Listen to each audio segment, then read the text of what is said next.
presented. Down, up and down. Okay, down, up, down. Ready? Pledge of allegiance. We're gonna wait for Christie. Sorry. Okay. I pledge allegiance to the flag of the United States of America and to the republic for which it stands, one nation, under God, indivisible, with liberty and justice for all.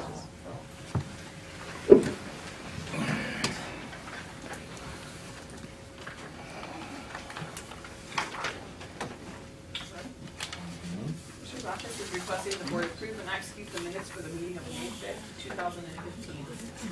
So moved. Second. Commissioner Rea? Aye. Commissioner Spudler? Aye. Commissioner Claypool?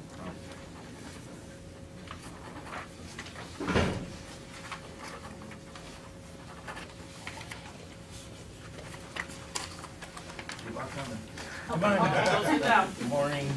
You're a songwriter. Oh, sit down. Financials today include an appropriation transfer from the contingency account for appropriations to the Veterans Office for copier lease payoff funds that were deposited into the general fund. Contracts for the Board of DD for capital improvements, including the replacement of 5 HVAC units from R&D Heating in the amount of $49,750. Additional and replacement concrete walkways from Drymore Construction in the amount of $15,000. And the annual crack sealing of all the parking lots from Industrial Service Sealer in the amount of $10,355. We have a travel request for the Recorder's Office. Payment to ESRI Incorporated for GIS Mapping Annual Maintenance Agreement for the Auditor's Office, totaling $21,000. Payment to InterSource Corporation for the switch to pictometry installation build phase for the Auditor's Office in the amount of $12,000.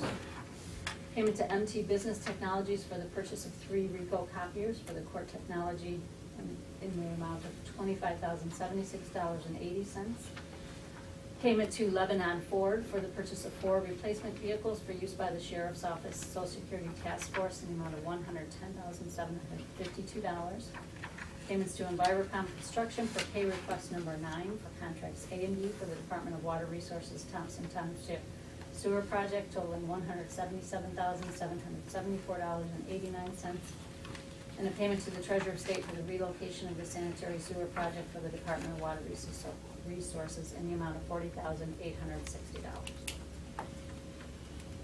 I'll make that motion. Second. Commissioner Rea? Aye. Commissioner Smaller? Aye. Commissioner Claypool? Aye.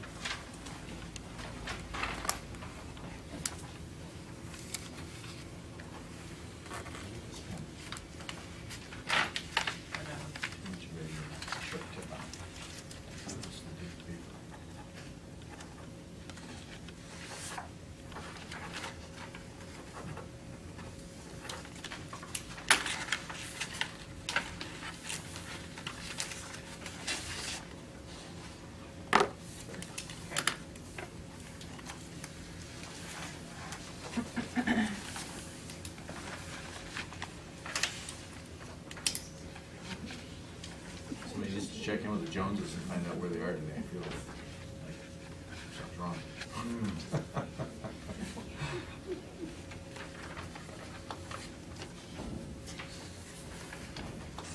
They're the same.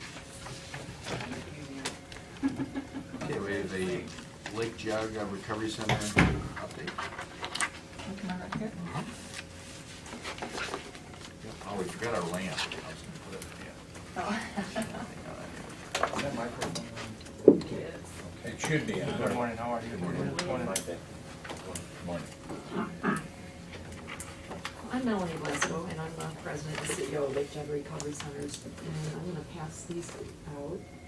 If you mind passing us around. So thank you so much for giving us a chance to come in and talk to you a little bit about the funds that you provide to our agency and how those have been used and how helpful they've been. So this is kind of an overview of the jail treatment program and the aftercare program. And so we have the numbers here for through May 7th of fiscal year 2015. So it's not the full fiscal year. And then below where the other blue bar is, that's all of fiscal year 2014. So if you see back about maybe, I don't know, 3 or 4 years ago, the numbers of the jail treatment program were 70, 75 participants. We have doubled that, and looks like we'll probably still double that again this fiscal year. So that shows you up at that top table how many people have participated in the jail treatment program, what % men and women, which is pretty typical for most of our services. It's usually 1/3 women, 2/3 men. And I also wanted to call attention to how many were opiate dependent, because that's such a so prevalent right now and has been for the last 4 years. So if you look right under fiscal year 2015, where it's bolded, 44% of men and 64% of women that were discharged from the jail treatment program had a diagnosis of opioid dependence. Right below that in red, it says 79%. 79% of men and women that participated in jail treatment met all their treatment plan goals. So we would consider that a successful completion of treatment. Can you describe or explain what that means? A successful completion, when they begin the jail treatment program, they have an assessment and an individualized treatment plan. So there are specific goals that they each have to work on. And so if they've met all their goals, that would be considered successful completion. Does that mean that they're not addicted anymore? No, that does not mean It just that. means they're in the program and they're They've completed their compliant. treatment plan goals. Okay. The aftercare group, one of the impacts, and this is one of the things I really wanted to share with you, one of the impacts of the, how these dollars were put to use. The commissioner's dollars enable us to hire a part-time person at the jail. Lake Geauga Recovery Center wanted to make that a full-time position so that we could have that person work in the Chardon outpatient office 2 days a week providing aftercare services. We found that when people left the jail, very often they forget all the good things that they were taught while they were there. So by having the aftercare program, they had the same counselor in the jail that they had in the aftercare program, so there was a natural continuum of care. So that's had a very, very positive impact. So in April, we started that program. And if you look down here where it says fiscal year 2014, we only had 7 that started in that program because we were just starting at that fiscal year. So up at the top here where it says in the middle, JTP Aftercare Group, so far this fiscal year, 34 clients have participated in the aftercare group, and these are people who completed jail treatment, then they came to the Chardon outpatient office for aftercare services, which is a new program, thanks to the funding from the commissioners. 23 out of the 24 clients discharged met all their treatment plan goals that were in aftercare. So 96% met their goals, their aftercare goals after leaving jail treatment, which is a huge, huge number in our industry. And right now, there's still 10 that are currently active in the jail treatment program. The other nice thing about this is the counselor, we have the ability to drug test pretty frequently or as often as we want. And so there's, we do 6-month follow-ups for everybody who leaves jail treatment. And those were very often done through probation department and court records and things like that. Now that they're engaged in services, we can drug screen them and have greater accountability as far as that they're remaining drug and alcohol free after treatment. So the next section there, fiscal year 2014, also just shows you kind of what the numbers look like in comparison. Keeping in mind we're not done with this fiscal year. Referrals, the majority of our referrals do come from the Chardon Municipal Court, some from common pleas, and then a smaller percentage from the juvenile court because we are an adult organization, adult agency. I put the statistics there also for residential treatment because very often people are referred after they've completed jail treatment program. They may need a supportive halfway house or ongoing treatment. So some of those people will be referred to our residential treatment program. And that program is funded through the Geauga Board of Mental Health and Recovery Services or through Medicaid.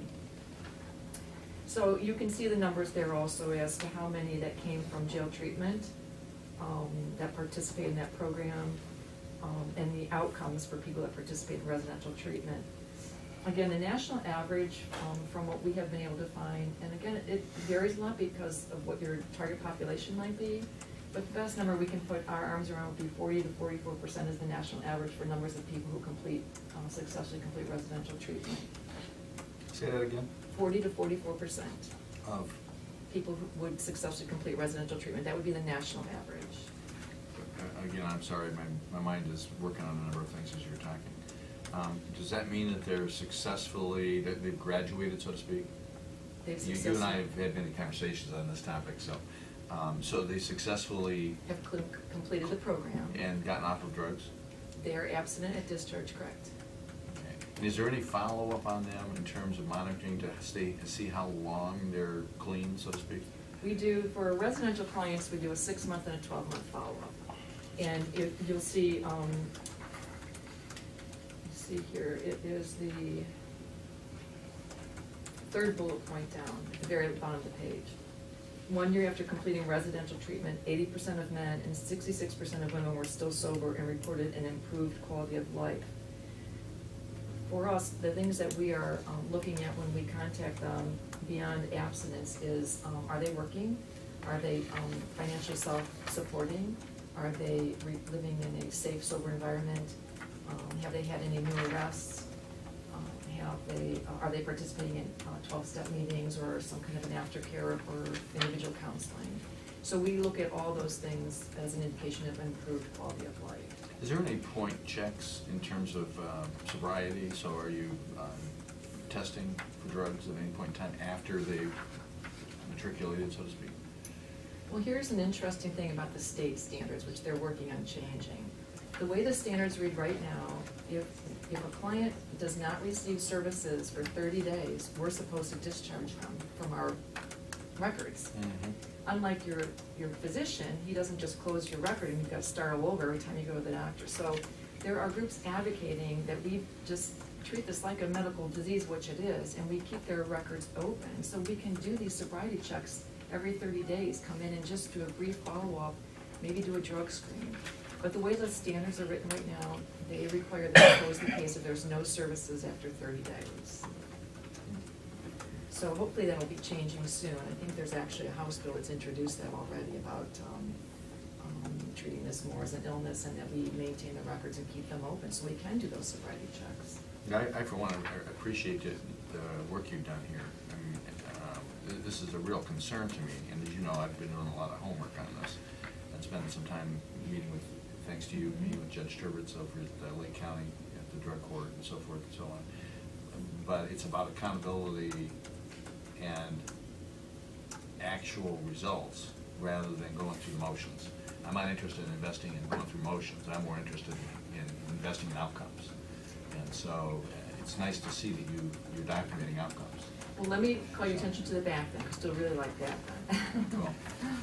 When you ask about the follow-up. And we actually do extensive tracking at Lake Geauga Center. When we had an audit by the state, we actually had somebody come in and ask us, is there anything we felt we could stop tracking?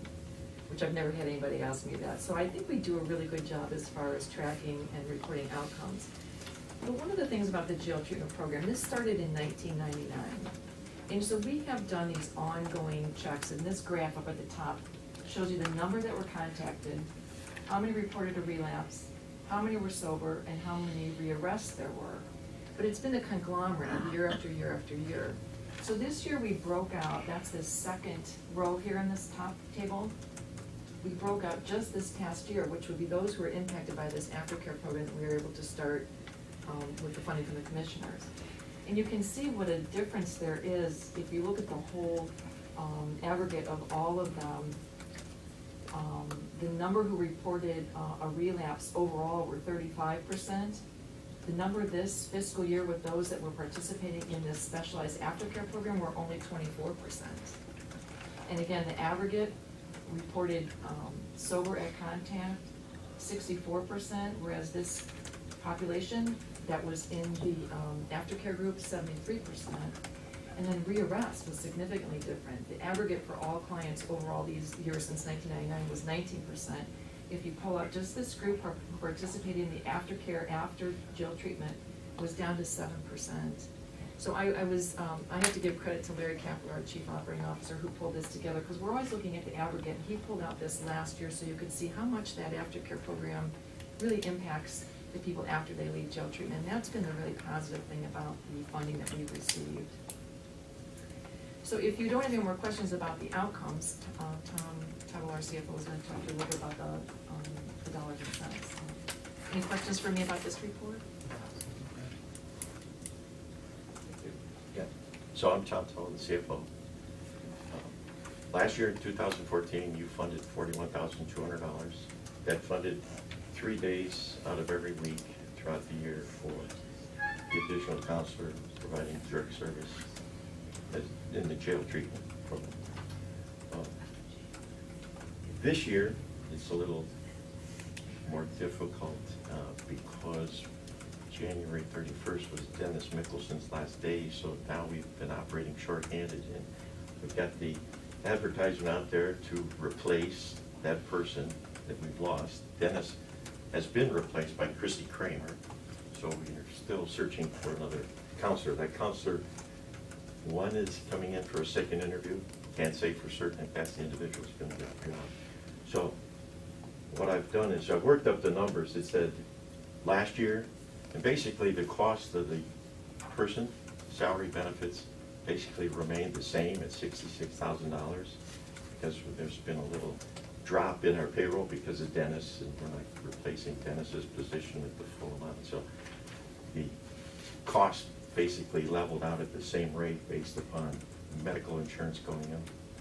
Our provider indicated that a good number to use in that area was 14 to 15% for this year. So significant. So once again, it's at $66,000. If we divide $66,000 by 12 months, that's $3,434.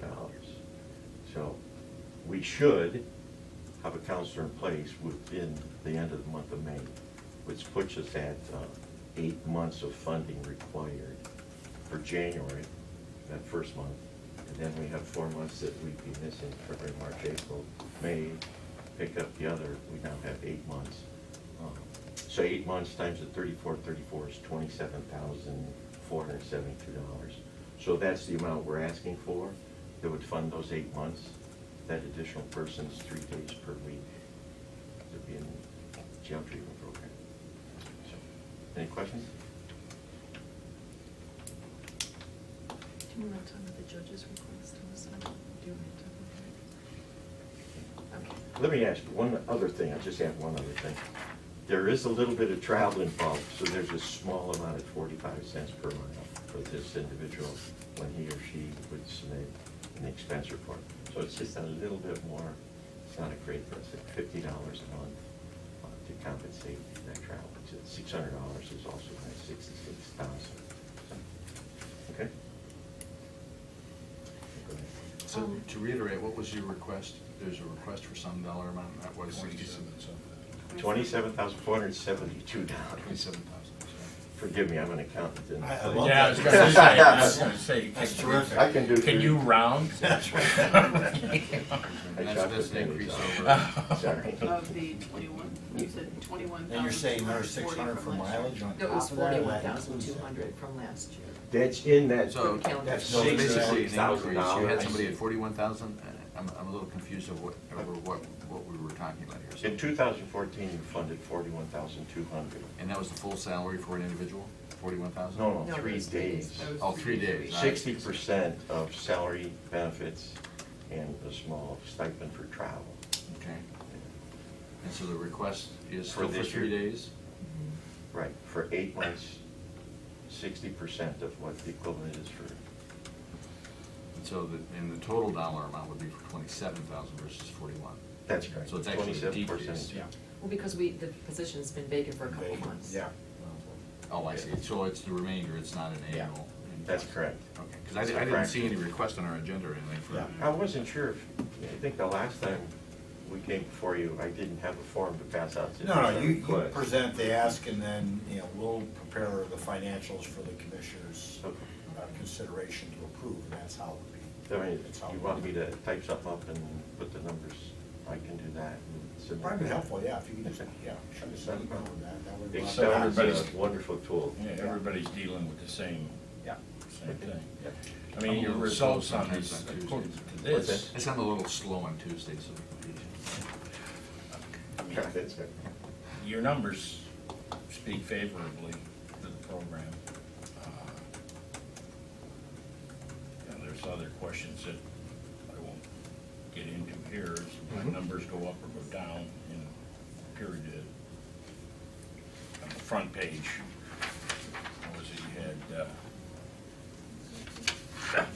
right, in craft, which is that's a year, right? I mean, No, the top is not, we're not done with the fiscal year, so it just goes through May 7th. Up in parentheses there, it says July 1. Okay. I'm sorry, that should be Okay. July 1, 2014 through May 7th, 2015. That's a typo there. So that's not quite a full Oh, year. okay, because I'm reading that's like 20, roughly 20 fewer men in the program But we still have, from the year before. yeah, but we aren't done with the year, so it's almost all of May and June still that would be Let's admitted. hope you have a slow May and June. I have a feeling we'll reach those same numbers that we did last year. But basically, it looks level. It doesn't look like there's an increase, numbers-wise. So far, that's correct. I mean, the women are up 3 at this point, but So, I mean, I hear all kinds of rhetoric to satisfy agendas of one type or another. And so, you know, there's all kinds of claims, oh, we're having this crisis, da. But sometimes the numbers don't necessarily correspond to that. So I'd be interested in your opinion on that. So it looks like things are level right now, leveling off, and some numbers that I've seen are actually decreasing. So maybe we're having some positive impacts with the programs are doing or something, so. As far as the numbers of opiate addicted people, you'll see that's shown a significant increase. But I think that there's so many people that want to participate in the jail treatment program that they're selective. We can only take so many. It's not a huge program. We've got 2 staff there. And so when you say it's leveling off, they're really carefully screening those who are really good candidates, that are very serious, who really want the help, rather than those who are just trying to get out of their need treatment a Sure, little sure. get out of their earlier. cell so that they have something to do. So I think that the staff, I have to give them credit here. I think they've done a good job of screening those who really, really want the help, because I'm sure we would probably double that number if we took everybody who wanted to be involved, but some of them just were maybe not, maybe more manipulative than. Well, that's even scarier if you think that the numbers of opiate addicted people are up, but the numbers of people who want help is level or down. Maybe not that one help, but those that are appropriate. Yeah, that you can service. Yeah. I mean, I look at the deceased numbers here and I'm thinking they probably weren't like, you know. Which is sad, we never, I've been at this agency 11 years, and we never used to have a column for deceased ever until like the last couple of years, so, one of the things, Tom and I recently did a presentation at United Way, and I read a letter from a parent, and it really, I know you've asked a lot about successful outcomes and how do you determine success, and we're talking about meeting treatment plan goals. But we received a letter from a mother, and it actually just tears your heart up, but sadly, her daughter died of a heroin overdose, and she had been in treatment. She was living in a sober living environment with other sober people and had been sober for 18 months. Totally out of the blue, she relapsed and overdosed and died. And the mother sent a thank you letter to tell us that those 18 months, she had her daughter back. It was the daughter she knew. And she was so grateful for those 18 months of sobriety with her daughter. And so we measure success one way. You don't know how other people measure success. And for that mom, that's how she measured success. She had 18 months of, of really caring time with her daughter. So everybody's measurement of success is different. Well, it illustrates that it's a lifelong issue. Mm-hmm. And that's the other way you can't measure success. We're looking how many complete, but really, might it be 2 years from now that they really, something clicks and goes off, it's like, wait a minute, So it's not maybe always the first time they receive treatment, but our hope is that they internalize some of the things that they learn, and they may reach out at a later point, and that might be the time that they're really serious about getting help. So it's really difficult to say, how do you measure success with our kinds of clients? How's the construction on your new facility going? Well, I don't think you've broken. we haven't. We Broke actually ground, just, right? received all the requests for qualifications. And then we'll select the top 3 bidders from that, and then they'll have the request for proposals. How many beds are you shooting for in that? 16, that's the maximum we're allowed. 16? Through the Centers for Medicaid and Medicare. Unfortunately, that's another rule that ties our hands as far as what we're allowed to do. So that'll be a 16-bed facility. But the really, really exciting part about that is we'll move Lake House into the current Oak House, and that'll increase our men's beds by 50%, which is hugely needed. We've had waiting lists for residential treatment for a long, long time. And then you'll see, as far as our future goals, we also did receive funding from the state to help with the purchase price of a recovery home in Geauga County. And so this would be for men who've already completed primary treatment. And they need to be employed, but they need a sober, safe place to live. So they'll live with other recovering men, and this will be for about between 4 and 6 men in Geauga County. So we're currently working with a realtor to find a location for that. The other thing I want to mention just about the funding, and I know Mr. Lear received a letter from Judge Topeka. She was aware we've got this couple months that we didn't use the funding because the position was vacant, and she requested if they could use some of those funds to purchase drug test kits. And I believe it was $5,000. That was money that was allocated to Lake Geauga Center last year, but since we have the position vacant, she had requested if they could use those dollars. And we were completely supportive of that from our standpoint.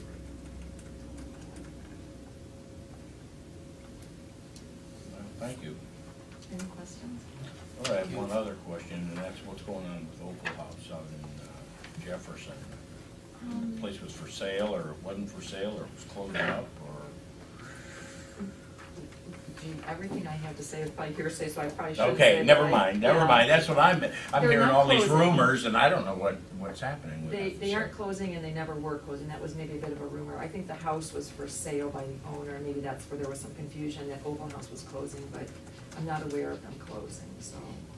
Yeah, I thought it was that they were gonna close because they were losing the house, because the house was gonna be sold or something along that line. I don't think so, but I think that kind of got distorted, through different conversations, so, so no, I'm not aware of them closing. Well, thank you very much Thank for you. your Thank time. you. Thank you. Have a nice day. Thanks, you too.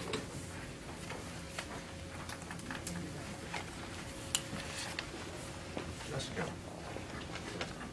Morning. Morning, Jessica. Morning. New logo. Wait a minute, you have the new official shirt?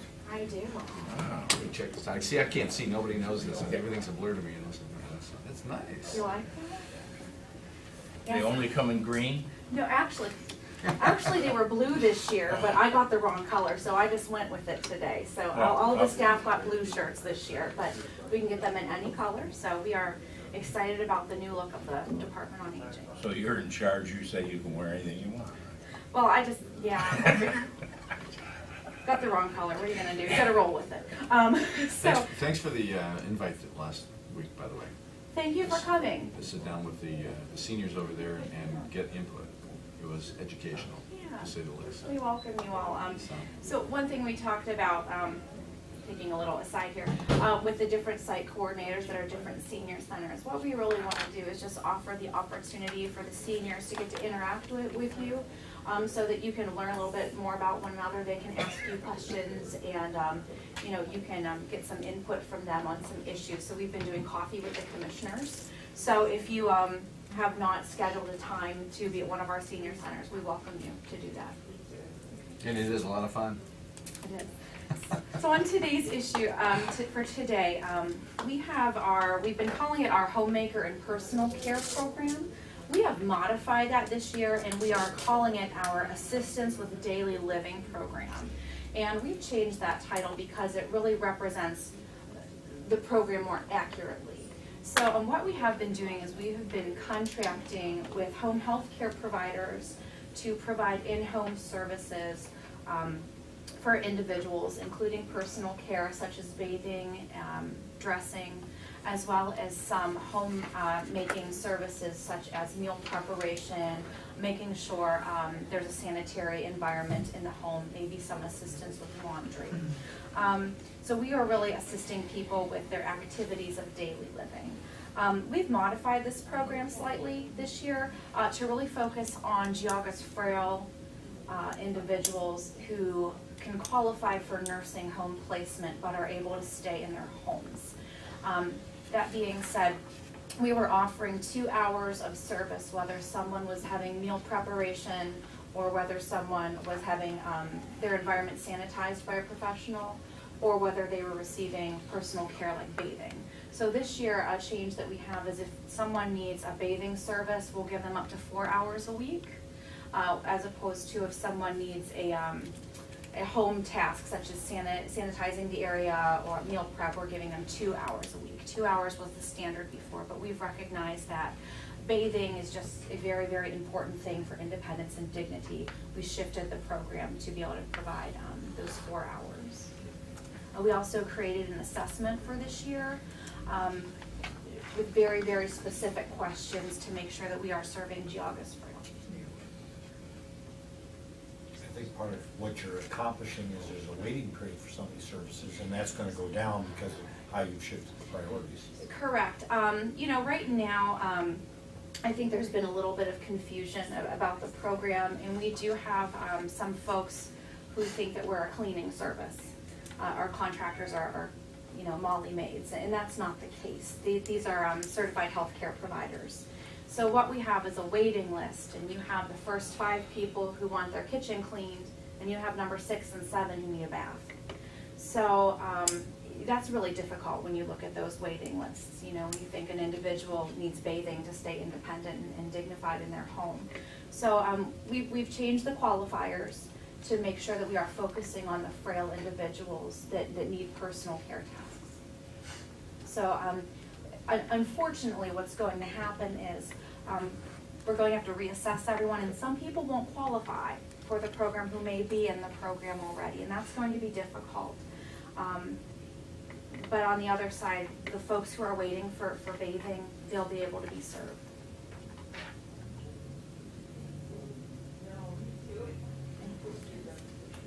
Thank you.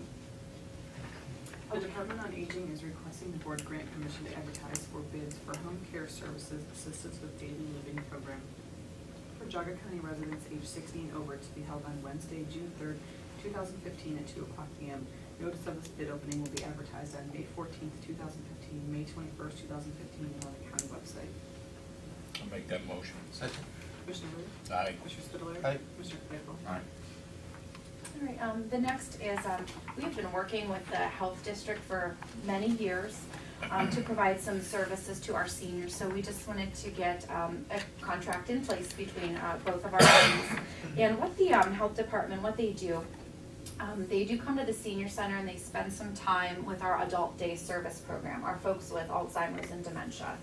And what we're asking them to do is not only provide a little bit of education, and this is 2 hours a week, provide education and also take their blood pressures, pulse oximetry reading, as well as their weights. Weight loss on a regular basis is usually an indicator that Alzheimer's disease is progressing because they begin to eat less. So we think we will be more informed and be able to give families better updates since we're getting those vital signs. Also, sometimes our folks with Alzheimer's cannot express, depending on where they're at with their disease process, how they're feeling or if they have high blood pressure. So by being able to have someone check that, we may be able to call the families and prevent someone from being lightheaded or passing out or having an issue. The health district will also offer blood pressure screenings to other seniors at the main senior center while they're in the building once they've completed working with our adult day service. Okay. Department on Aging is requesting the board approve and execute the health services agreement with the Geauga County Board of Health to provide professional health care services for Geauga seniors age 60 and over for the adult day service program and other visiting seniors at the Chardon General location for the period May 1st, 2015 through December 31st, 2016 in the amount of $400 per month. I'll make that motion. Second. Commissioner Rea? Aye. Commissioner Spudler? Aye. Commissioner Claypool? Aye. Okay, thank you. Have a good You day. kicking the table there? No, I wasn't. I don't think I was. No, I think it was the other end. No, it's back there. Oh, It wasn't me. Back Come there. back. well, that's where the speaker is, huh? Yeah. That's what's working, is the speaker. Morning. Morning. Morning, Andy. Morning.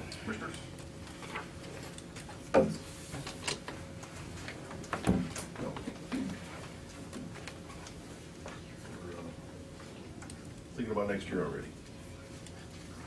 And we have in front of you, resolution to reconstruct Wilson Mills Road Bridge, which is just west of Heath Road. Wilson Mills, built 1931, so it's had a good life. It's currently rated a 4 on a 9 scale, 9 being brand new. Just recently, last year, it was rated down to a 4 due to its beam condition. It's a concrete beam bridge, very stout, but That's the one between Heath and Hervey, or wherever it is? yes, yes. When, how old is it? 1931, that's original construction. It's had a deck overlay. They built them good in the old days. I was gonna say, they know how to build it back then, didn't they? Sure did. But it's at its end of its life where it's time. So we're requesting the ability to perform a new survey and design for it. For next year's program. I'm kind of curious, how do you determine whether it's at its end of life? Is the cement cracking, is it the rebar rusting, or what's? There's, bridge inspection guidelines are provided by the federal highway as well as ODOT. And we basically, the federal highway allows ODOT to manage the bridge inspection program for the state, which includes county roads. And all bridges, 10-foot span or over, underneath that inspection program. The guidelines they give are specific, and the condition ratings. In fact, this bridge, 2 years ago, we were audited by the state as to see how we are performing our bridge inspections. Do they comply with the standard that's expected and set by the federal government, which we are.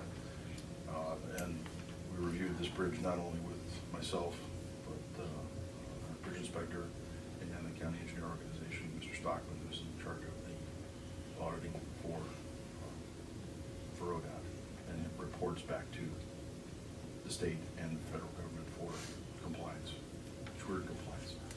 The rating is basically, we look at the condition underneath the bridge, concrete spalls. Our weather conditions here are wonderful, so nothing deteriorates. What we look for is exposure of rebar, concrete spalling, cracking, shifting. The east branch of Schrin River underneath this bridge, there's erosion issues all through that corridor. We look for the foundations to be, are they being scoured out? They're not. We look for other compliance issues. Once it reaches a 4, we look at load rate. And this load rate's at 125% of the legal load, which means it's not posted. For a long time ago. So in a nutshell, it's on our radar as a 4. We track, as well as everybody else, where this falls on our program list. We never want to have an emergency. Nobody does. So Yeah, I'm just kind of curious if it was an age thing, or if it was a deteration thing. And so he said, yeah, it's just deteriorating. we have a bridge that's been in service since, I think it's 1870. We can trace a portion of it back to Stone Arch. There's nothing wrong with it. Nothing wrong with it. 1870. So it's multiple factors. In this case, it's a condition rating more than anything, and there's really nothing we can do to maintain it. If you're going to put money into it, it's better to replace it. Exactly. Well, that's gonna be, when it happens, that's gonna be an inconvenience, right? I mean, you're gonna have to be able to maintain some traffic, but I don't think it's not like it's a 4-lane bridge. You know, it's 2-lane, yeah. We're gonna have to look at a detour, which will probably be Auburn to, maybe Mulberry. Could be we'll have to look at that. That's part of the beginning process of this. Once we have a whole set of plans with details involved, we'll have them. Okay. The county engineer's office is requesting the board approve and execute resolution number 15-065 to reconstruct the Wilson Mills Road Bridge structure number 8-4.69 in Chester Township. Make that motion. Second. Commissioner Rea? Aye. Commissioner Spudler? Aye. Commissioner Claypool? Aye. Very good, thank you. Get busy. Yes, sir.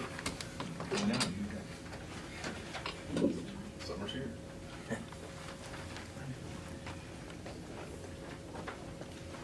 Kick on the air conditioner.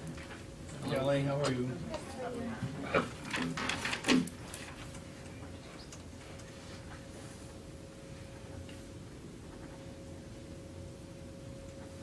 I'm listening, go ahead. Okay. I'm here today to get permission to advertise for bids for the Thompson Township Community Center Rehabilitation Project. This is in combination of both the Joni's part of the project, which is the RLF part of the project, and the allocation/formula project CDBG grant that I'm involved in. We want to do one bid, have one contractor, rather than try to have two contractors work on the project at the same time. That usually doesn't work out very well. So that is what I'm here for today.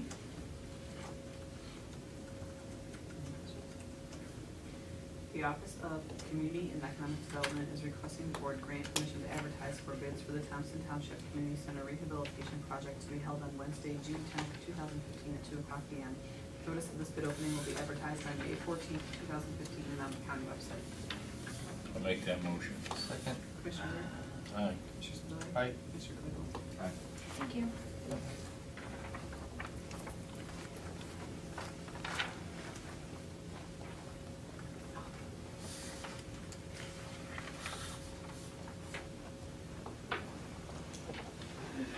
Morning, Karen. Good morning.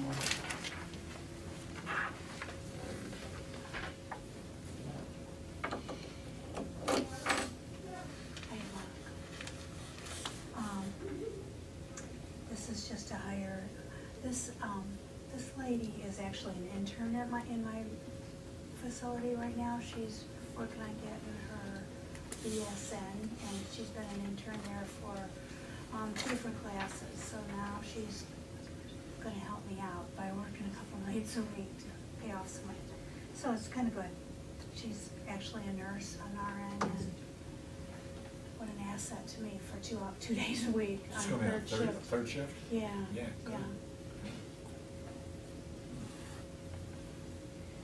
The county home is requesting the board approve hiring Kathy Ann Hall to the position of part-time attendant number 1504-1 to be effective May 14th, 2015 at a rate of $9.39 per hour. After the successful completion of a 1,000-hour probationary period, the rate will increase to $9.89 per hour. So moved. Second. Commissioner Rea? Aye. Commissioner Aye. Spudler? Commissioner Claypool? Aye. Thank you. Okay. No sign. No sign. Purple. Linda's better. Hi, Linda, how are you Good today? morning. I'm wonderful. How are you? Oh, peachy. As you know, when we lost Katie to the engineer's office, we made the decision to do a part-time temporary person to fill that function for a while we reassessed everything. And the office has met and taken a look at the job description, because we're reaching the point in the contract with the temporary agency. You have to keep that person as a temp for a certain period of time, and this week Kat will achieve the total number of hours that we committed to, so we can now advertise to fill this position. We tweaked the job description a little bit to get a better sense of Christy in particular had some input into the percentages of the different duties. And we're certainly going to be continuing to look at that job description, but for now we feel that it's a 5-hour position, just like we have right now. So we're asking to have the job description revised, and then to go ahead and advertise for, or get permission to advertise to fill that position. You're doing 9 and 10 together, right? Commissioner's Office is requesting the board approve the revised job description for the position of part-time administrative assistant number 1319-1 to be effective May 12th, 2015. The Commissioner's Office is requesting the board grant permission to advertise for the position of part-time administrative assistant number 1319-1 for 25 hours per week. This position will remain posted until filled. I'll make those motions. Second. Commissioner Rea? Aye. Commissioner Spudler? Commissioner Claypool? Aye. Thank you. Thank Thank you. you.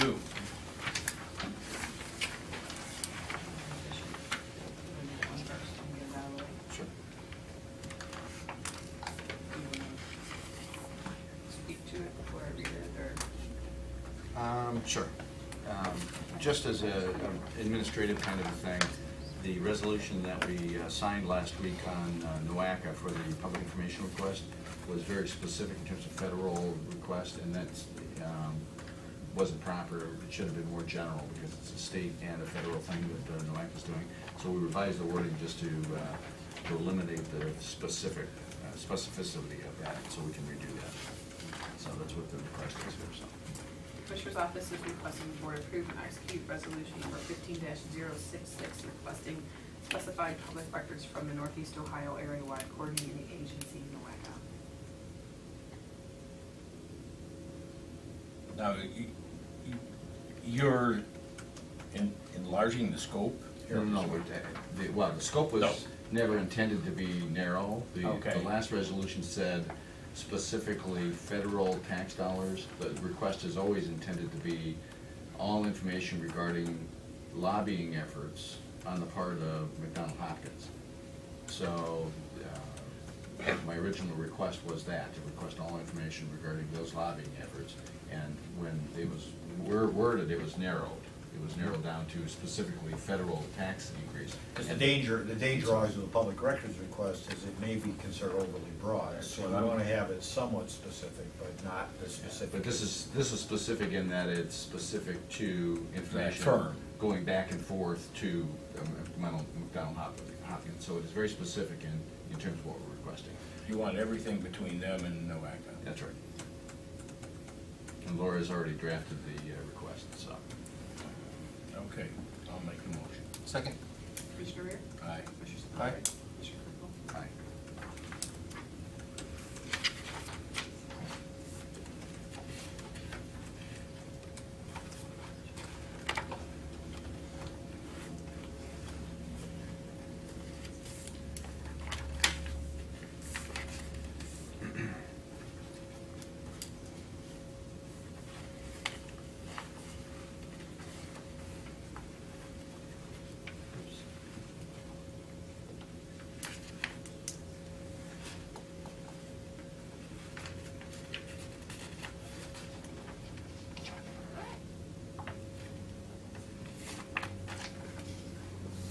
And as you're signing that, I'll just give you a quick piece of trivia, piece of information. Jim Renacci, who represents part of Cleveland, Medina, I think it's the 16th district, has put a bill in place to increase our gas taxes through an indexation to inflation. I did check with Dino DeSanto, who's the chief administrative person for Dave Blair. He doesn't think that's, or Dave Joyce. And he didn't feel that bill is going to go anywhere, but it has been submitted, and NOACA is lobbying hard to get that gas tax increase. And there's some other things baked into that approved. So if you have any interest in pushing back on that, you want to call Dave Joyce's office. And by the way, I don't know how many of you are aware, in the governance committee meeting, in the last governance committee meeting, NOACA was speaking to the topic of removing Geauga County from the board, period. All commissioners. Taking our representation down to 0. And yet keeping money and keeping the ability to master plan and to master plan for our quality, water quality. I thought they looked at that legality of that previously, and they It's not considered gonna it happen. possible. I mean, they can talk about it, it's not gonna happen. It has to be ratified by everybody. And the governor has to sign off on it. So if they're rattling sabers, so be it. Yeah, that's not entirely what they were attempting to do. The past request was to throw us out of NOACA. This conversation was to remove us from the board and yet remaining within the organization. So that what they're attempting to do is change the representation. They feel as though this was the conversation as I understood it. I wasn't there, but I had an individual who was on that governance committee and conveyed this to me. And so the conversation was around, since the MPOs are funded to take care of urbanized areas, and Cleveland is the key driver for the urbanized area, they deserve all the money and representation. So, Skip, but since the beginning of time, they outvote us 40-something I to know, 3. yeah, So, but- I mean, it's like, it's their game, and if they let us in to play and get funding, that's the objection with the whole thing. It's not an equal opportunity employer or club. They outvote us. Good. Yeah, it's just an informational thing. So Yeah, no, I know, it's just, we all know the reality there.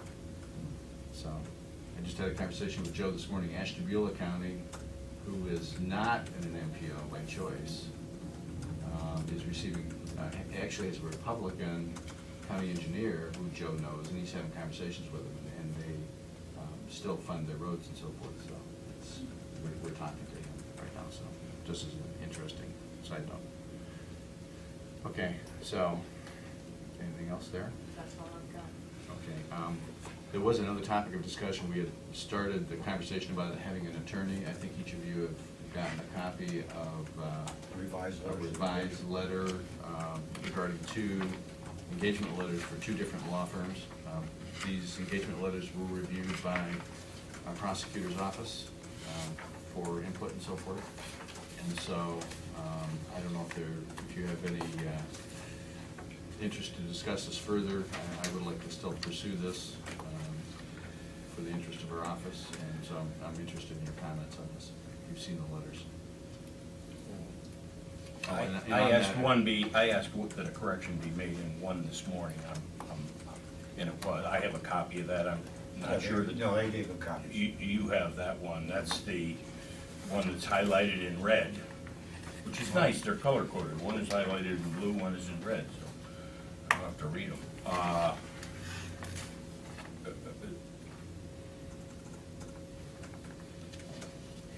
Either one of these is acceptable to me, with my preference being the blue highlighted one, dated May 114th of 2015. Wow. Well, I don't know, that's what it's dated. Long month. With Walter and Haverfield. That'd be the one I prefer. That's the only change that I saw. And there was Ralph had made a request last week about this office being or hiring our own counsel in-house. I believe we got a reading on that, and the reading was we couldn't do that. Or Jim, do you want to speak to that? Yeah, we're here to answer questions. After watching the video from the last meeting, though, I wanted to keep my back against the wall here.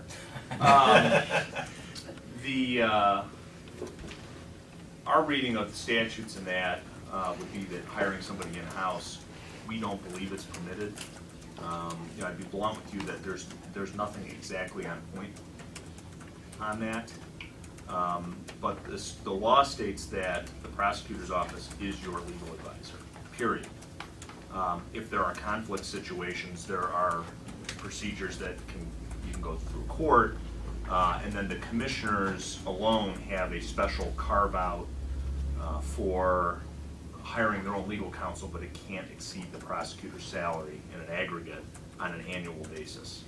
So looking at some of the case law, looking at the statutes, our conclusion was that hiring somebody on staff as an employee would not, it would fly in the face of the revised code requirements, which refer to contract basis and it being on no more than an annual basis. So you have some limitations. The commissioners have more limitations than everyone else.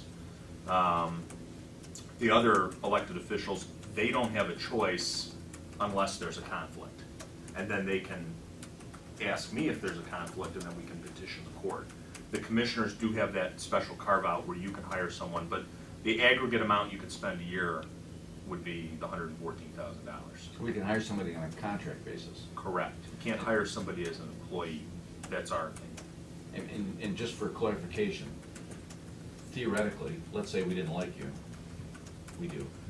Don't vote for me. What's that? That's your only option. If we wanted to go have our own attorney, we can choose to do that? You can contract with your own attorney on a no more than an annual basis, but the total amount you can spend cannot exceed $114,000. Well, that covers about a month, isn't it? Yeah, I mean, you know, there was some talk last time how, you know, we just sit in our contract, or our office and review contracts periodically. I brought our client list I was going to read to you. we represent Auburn, Bainbridge, Chester, the engineer, the parks, sheriff, Thompson, treasurer, airport authority, archives, building department, clerk of courts, community and economic development, the commissioners, the county home, department on aging, DES, dog warden, law library, maintenance, public defender, transit, veterans, yes, I do represent the public defender in civil cases. Auditor, courts, which are all the judges, Geauga libraries, that's the Geauga Library and the Burton Library, Health District, Recorder, Russell Township, Troy Township, Burton Township, Clarendon Township, the Coroner, Hamden, JFS, both in their ongoing cases in juvenile court and civilly, Mental Health, Montville Township, Munson Township, Newberry Township, Planning, Water Resources, Board of DD, Board of Elections, Chardon Township, Huntsburg Township, Middlefield Township, Parkman Township, all 7, soon to be 6 school boards, the Educational Service Center, and Soil and Water. We have 3 full-time lawyers and 2 part-time lawyers that do that work. Did you mention the Fair Board? We have done, That's a joke. I'm sorry. we've done legal work for the Fair Board in the past, and there's been talk amongst the prosecutors in Ohio, and we probably shouldn't have been doing work for the Fair Boards. So I digress. I'm they sorry. haven't. Nothing's come up for them lately. We do work. We indirectly do work for them because you guys own the property. So, you know, whether you're putting in a sidewalk or improving a building or doing, you know, we're dealing with that. So that's more doing work for you than the Fair Board. But we haven't in the past, since I've been prosecutor, we haven't really directly done work for the Fair Board. And looking at everything, I don't think that we should be doing that, so we wouldn't if something came up. Sounds like you're overloaded to me, and a good reason to. I wouldn't say that we're overloaded. I would say that, you know, we work hard to service all our clients, and we try to do that responsibly since, you know, we are a taxpayer-funded organization. You know, I mean, the challenges we face, I mean, the next time we don't get something last minute will be the first time. So, you know, and I mean, Laura was literally sending an email, I think to Christy, like, as I'm like, we need to leave and come up to the meeting. So, you know, and everyone's like that. I mean, a lot of issues crop up, and, you know, we put out a lot of fires, but I'm very proud of the work that we do on the civil side. And, but again, I understand the need. There have been an unusual amount of conflicts that have arisen lately, and there's nothing I can do in those situations. I mean, we try to mediate disputes the best we can for as long as we can, but if there's a direct conflict between, you know, you and mental health, or you and the courts, or the courts and the law library, or what have you, if there's something that's really a direct conflict that litigation could result from, ethically, I can't advise either side at that point. So, you know, there are needs for outside lawyers. It's unfortunate that there's been more of a need lately. I think the first 2 years I was prosecutor, I don't think we had any outside counsel at all. And then in the last, you know, year and a half, I mean, we were probably coming up on 10 different instances. So it's too bad, but it's something that's out of my control. So I think what you've discussed and what you have in front of you is an option where you have somebody on call where if one of those conflicts arises, or there's a couple current conflicts pending, that you have a legal resource that you can reach out to. And I don't fault you for that at all. Well, relative to the 2 firms in front of us, I lean towards the Walter Haverfield firm for a variety of reasons, and we have experience with this other attorney also.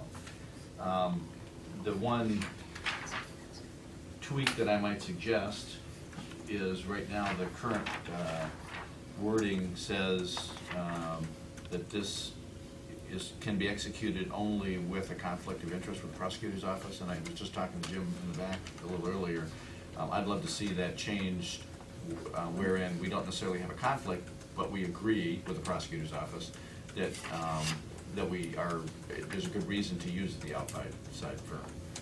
So it may not be a conflict situation so much as we just agree that the outside firm would be the better representative, and or maybe, you know, the prosecutor's office is stretched or whatever the reasoning happens to be. this current agreement doesn't provide for that. So that's the only tweak I would say to that. So.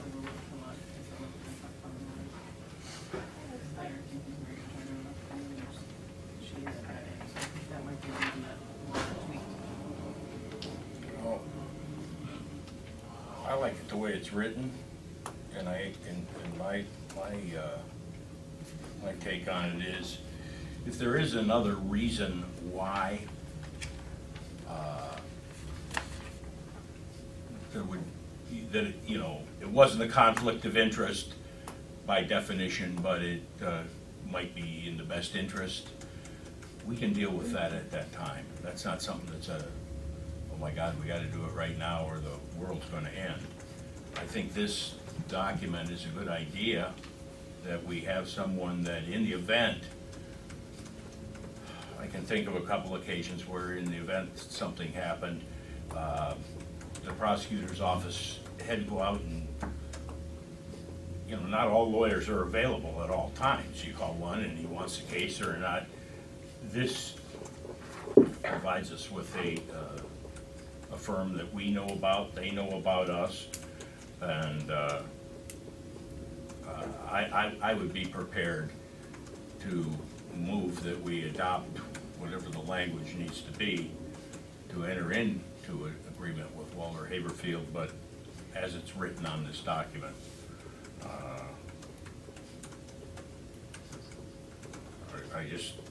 I want to err on the side of caution.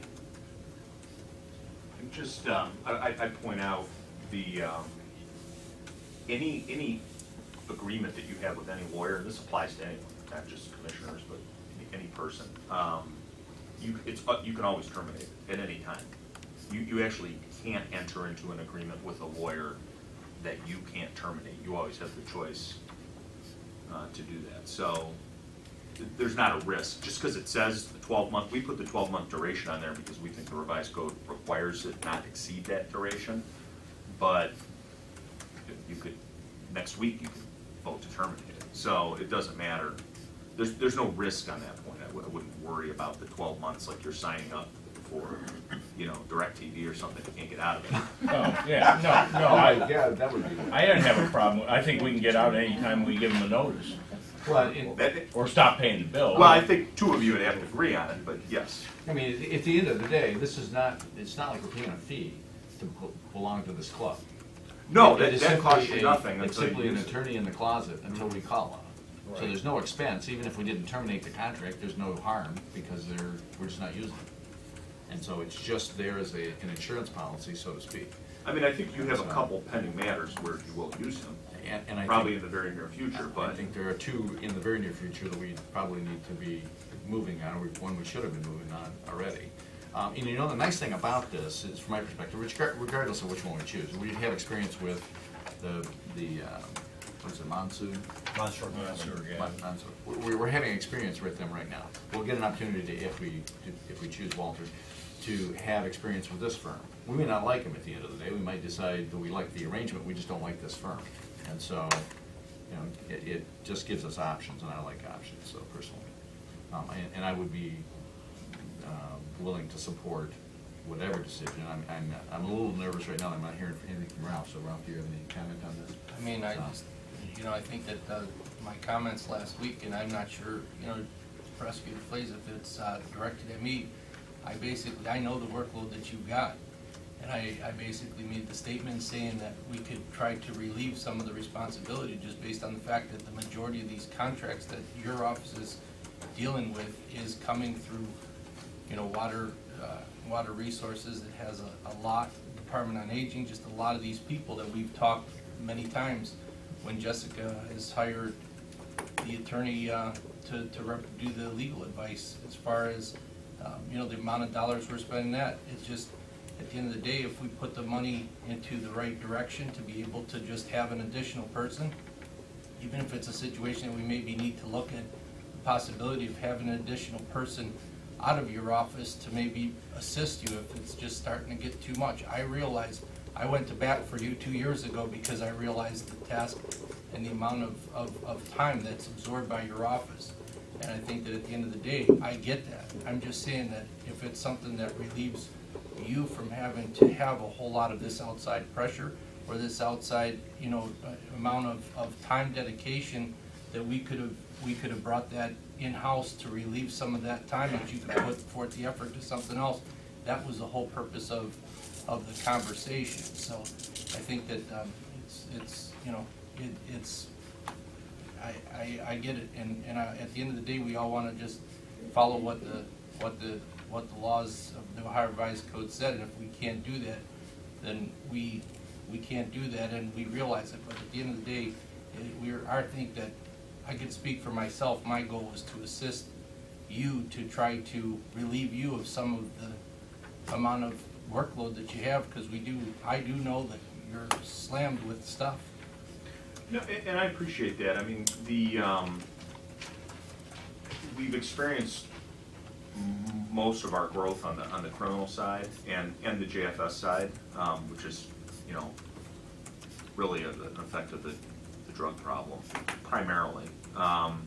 But you know, I think things are getting worse in the counties surrounding us on the criminal side, and we see some of that kind of bleeding into our county. So that has been the kind of the growth sector in our office.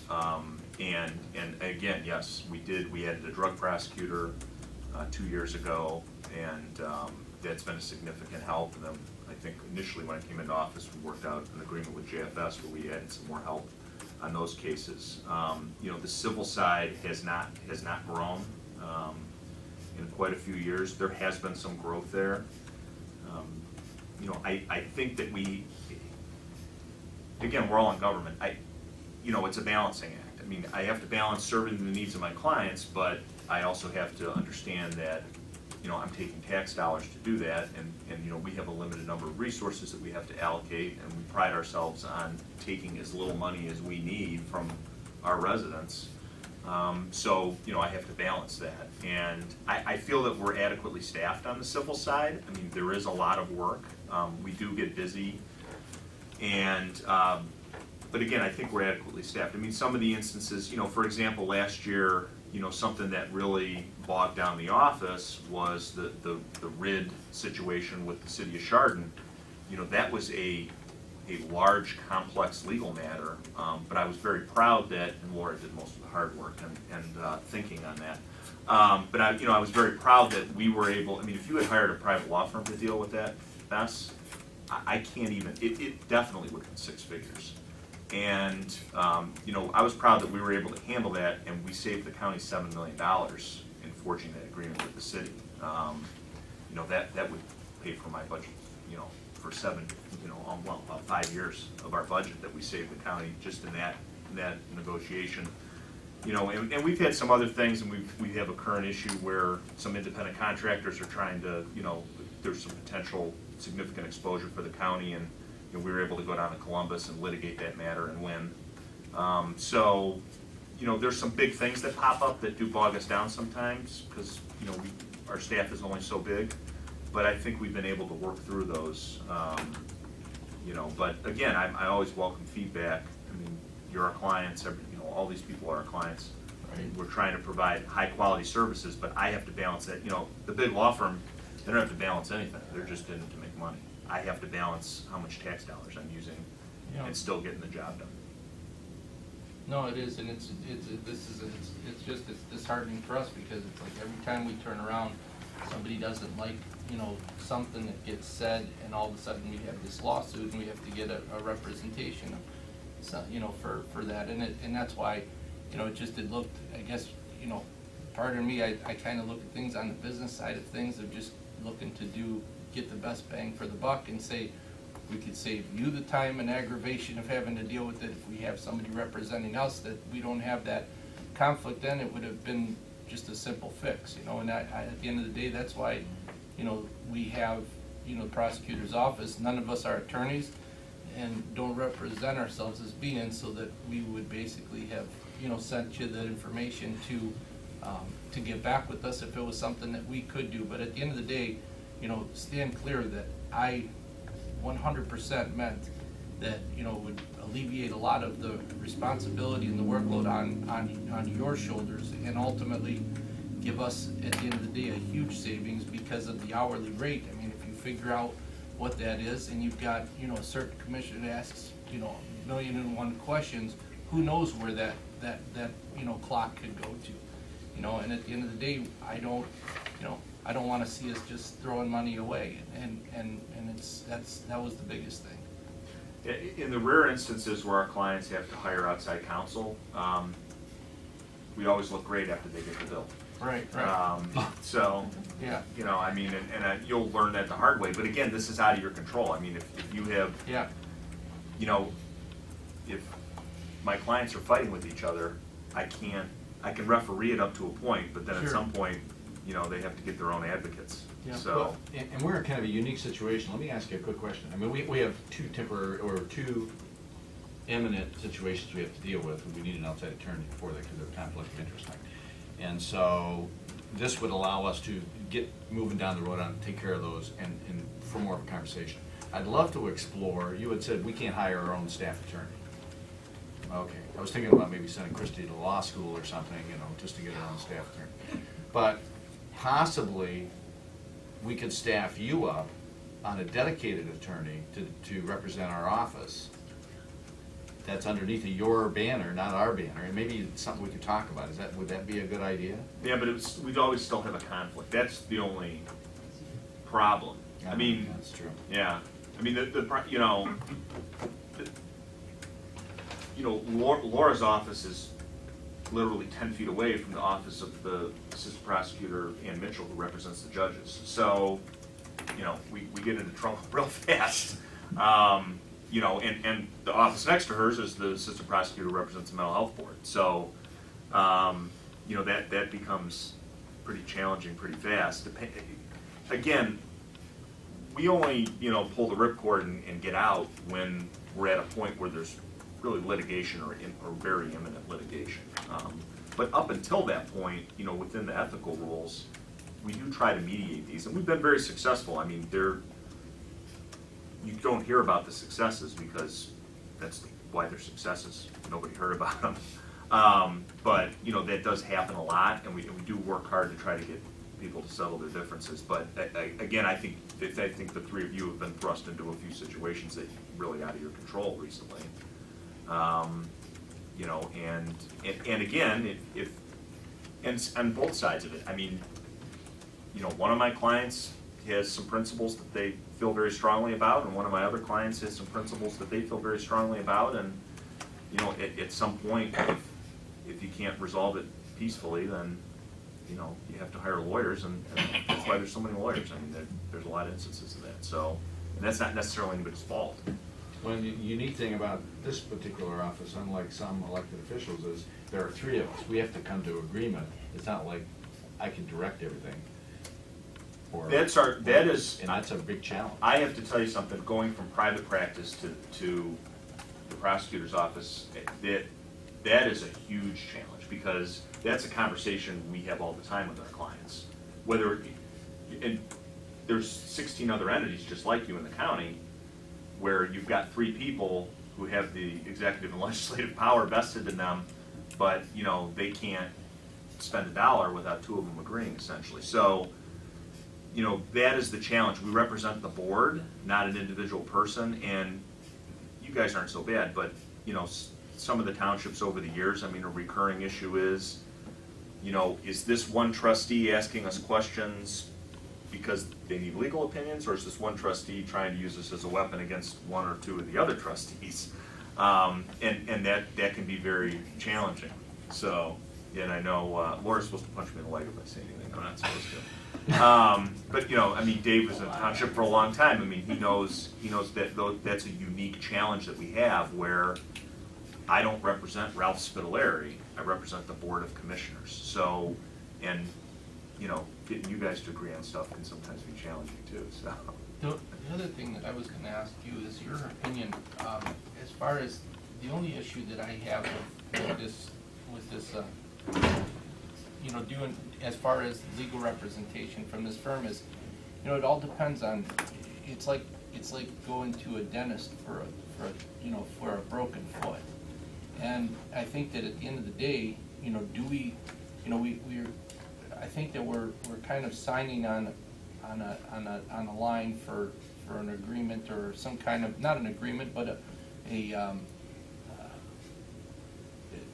some kind of a predetermined negotiated rate and document that really, you know, is this firm going to be the specialist for the firm that comes up? And I think that at the end of the day, you know, if my feeling is you're our representative, and you should have the ability to either recommend somebody that has the specialization in that law. It's like somebody that specializes in divorce may not necessarily be the guy that you want doing a contract. So it's like we're signing by X, and I just don't feel comfortable, if you want to know the truth, of doing that, because we don't know what situation and what expertise and what conflicts possibly even these law firms have with the situation at hand. So it's like we're doing this kind of like as a feel-good, you know, celebratory thing of just basically putting our you know, signatures on this thing. But at the end of the day, I think that there's a lot of open-ended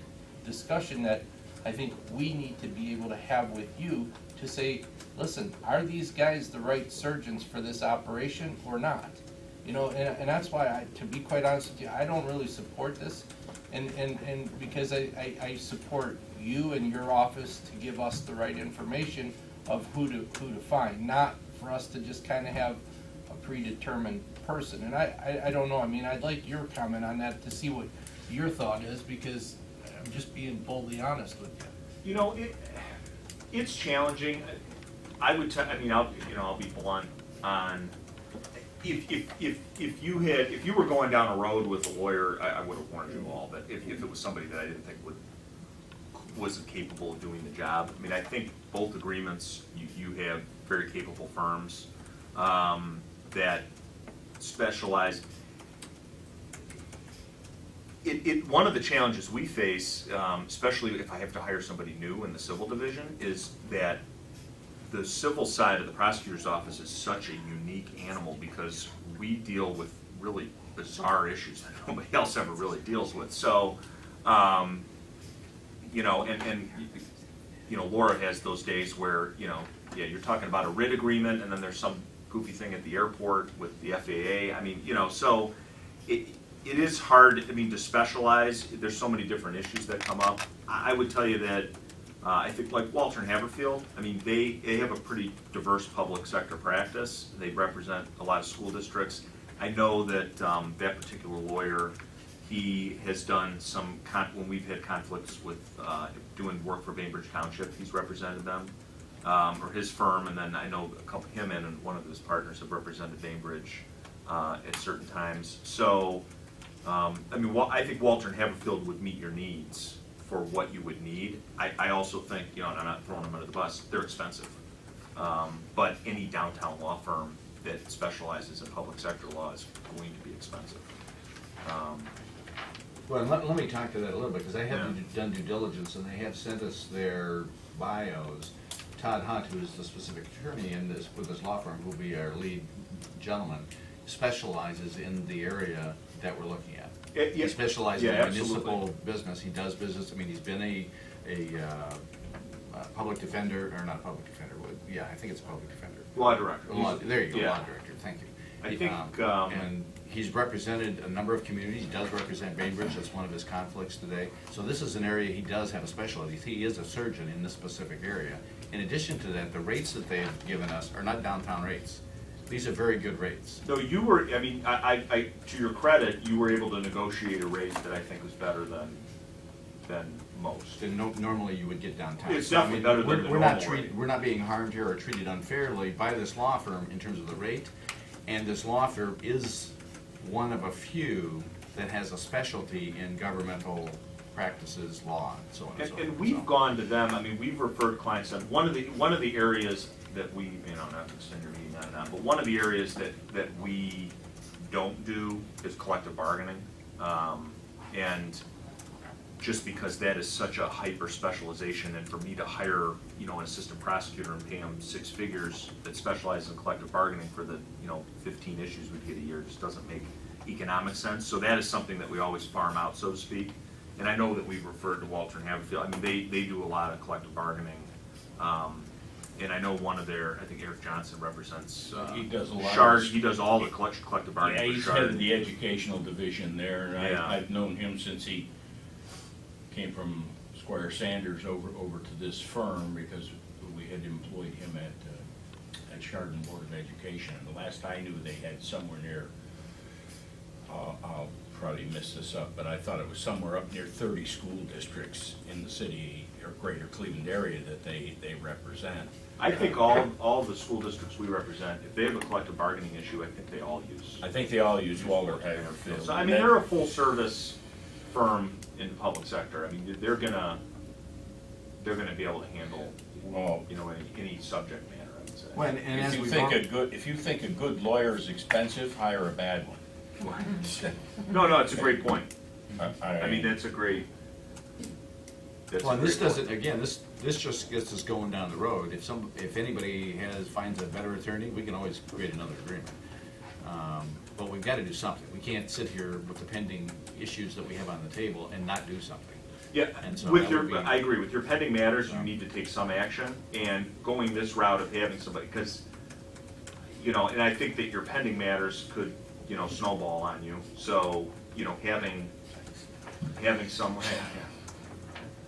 Blake just sees dollar signs when I talk. Well, this conversation is gonna happen. It happens this morning, or it happens after we come to you and say, well, This happened, or that. yeah, the trigger's been pulled, so find us an attorney, or something like that. Exactly, So you're just preemptively. it's inevitable. Yeah, It's- you're preemptively handling it. Yeah, Attempting to be in any case. yes. So, thanks for your input. So Thank you. with that said, this is what we've got on the table right now. I don't know what it will take to move forward, if a motion is necessary, if we want to put together something more formal, or...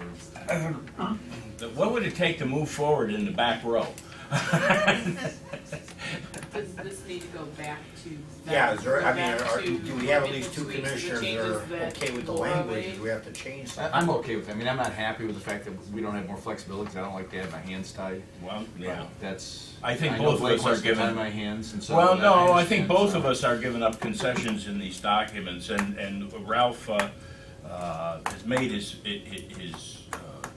opinion known, which is okay, and I don't know, but as far as I'm concerned, as the Walter Haverfield letter is presented, obviously on the back there's a will not exceed a sum of, and that's blank because Probably good to put a cap on $1 million. well, no, it would be the 114. it. Be the 114, What? which you have to deduct from that. You have to deduct You've from already that. eaten into the 114 for the year. Oh, so- that's right. Well, don't we get credit for anything? Yeah, we left that blank because we didn't want to set it at 92 or whatever your Right, balance right, is right. on the. Not that we have a balance sheet on. A for your- question mark on that line So, would be. but I mean, I kind of presumed that the board would agree to set it at some number, 10, 20, 30, 40, 50, at some number, you know, much lower than the max. Yeah, I mean, you can always adjust it, but we didn't want to insert a So what do dollar you think amount. we should put? 20? Yeah, I mean, I would, with your two pending issues, I you're think- gonna get to 50 grand before the end of the year, very easily, I will guarantee you that. So I would recommend that you put 50.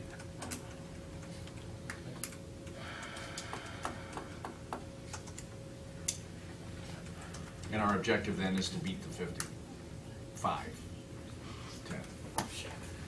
That's my objective.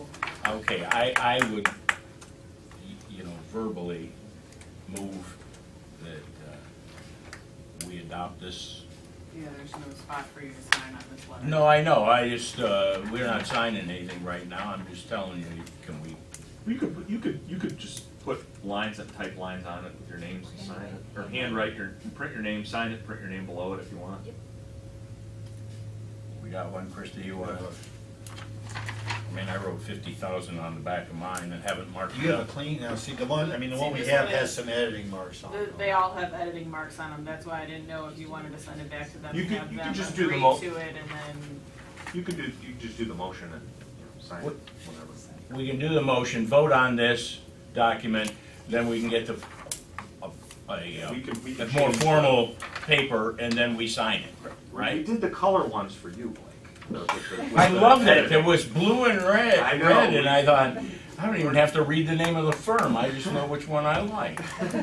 Blue firm. I like the blue. So is your motion to approve the blue ones? I Is that what I you're- move that we approve the letter that was presented to us with it, with the, Let's see, you move to approve, adopt a resolution approving the Walter and Haverfield. Walter agreement with the cap of Haverfield $50,000. letter, right, So the cap of $50,000. with the cap of 50,000 on that line on the back side. But that's not, What's that, Christie?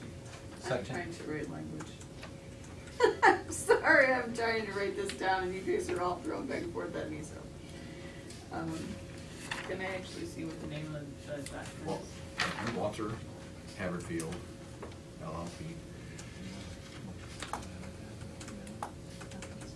It's an engagement letter to provide outside legal services. Correct. In an amount not to exceed $50,000 for the remainder of the year 2015. Yep. So, do we have a second? I did. Ralph second. Commissioner Rea? Aye. Commissioner Spiller? Aye. Commissioner Claypool? No. Yeah, aye. Yeah, pick up something Gotta heavy. wait. I'm gonna need representative, sure, I need a representative, because I'm gonna bludgeon him with his name.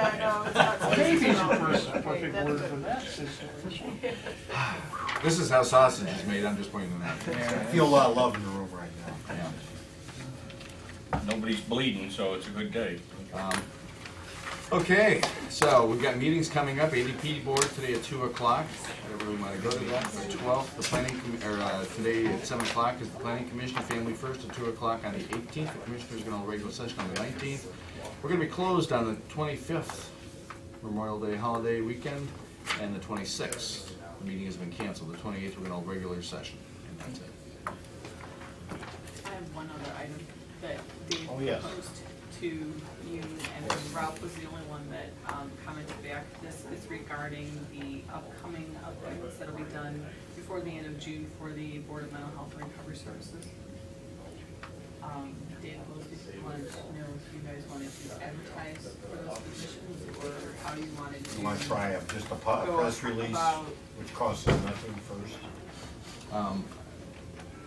I guess I would be up for that. I'd like to see the, what we're releasing, though, to the press, what the job description, yada, yada, yada. So. This was the motion that I wrote up, and then this was the kind of like an ad that I did, and I did run it past Laura, so that I would be ahead of the game, to see, make sure that we were at where we were at, in case you guys wanted to take action today.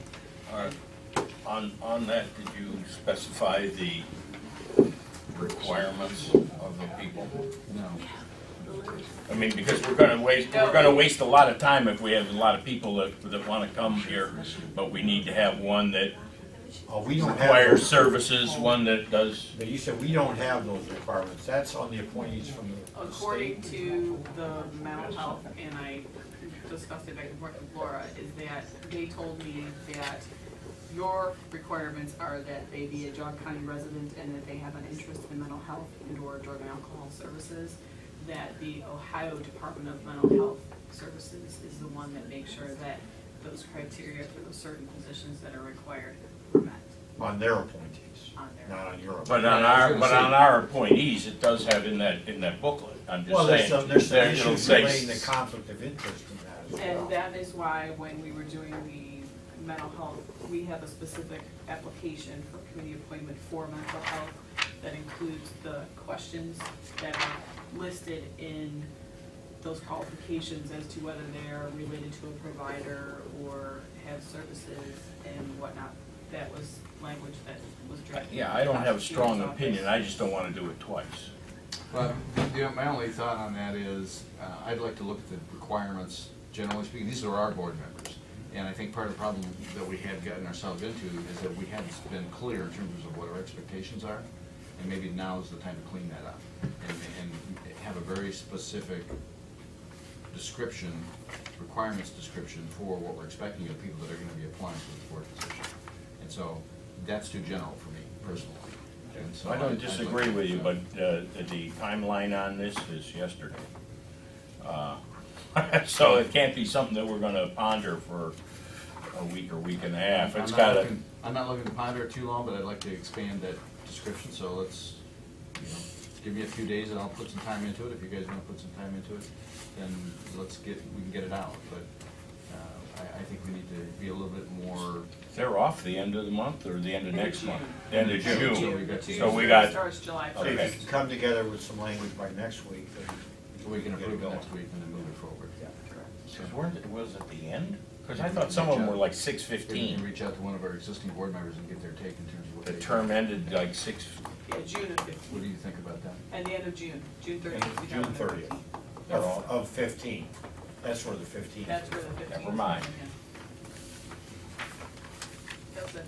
All right, so next Tuesday, let's have more specific wording. and get So it their out. terms end in about 30 days, you said? 45 days. In the end of June. end of June. And how Get many? something out We're at the end of replacing next three, week, then right? we got time. I think Three. there's Yes. 3, right? Yeah. Yeah. All right, with that, I move to adjourn. Second. Thank you for coming. I'm Jessica, I like the shirt. preparing a presentation.